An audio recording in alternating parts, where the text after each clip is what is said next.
إخواني، من الذي أنقذ القلوب من تلك الظلمات؟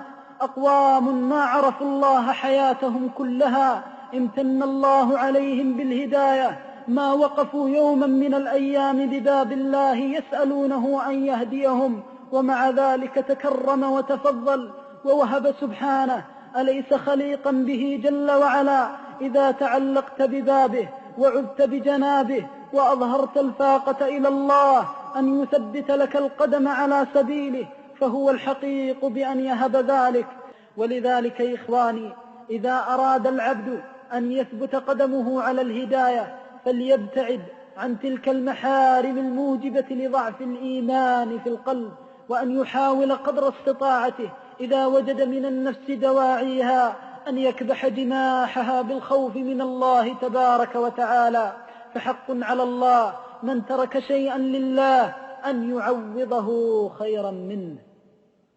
ومن أسباب الثبات على الهداية معاشرة الصالحين والأخيار، فإن الصالحين والأخيار الجلوس معهم والأنس بهم من أعظم الأسباب الموجبة للهداية، وكذلك الحرص على زيارتهم والتأدب بأخلاقهم، ذلك أن النبي صلى الله عليه وسلم أخبرنا عن الله تعالى أن الله عز وجل غفر لعبد جلس في مجلس ذكر مرة واحدة فقال وله قد غفرت، هم القوم لا يشقى بهم جليس، هم القوم لا يشقى بهم جليس.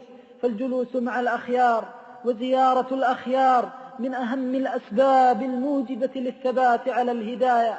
ولذلك بلغت الهداية ببعضهم أنه يقلق لو مر عليه من عصى الله خشية أن يذكره بمعصيته.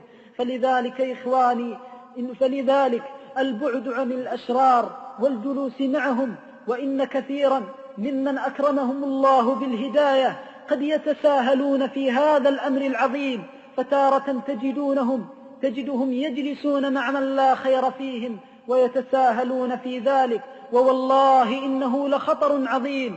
من تعرف على الله وامتلأ قلبه بالإيمان بالله فإن قلبه لن يسكن فيه غير داعي الله ومحبة الله.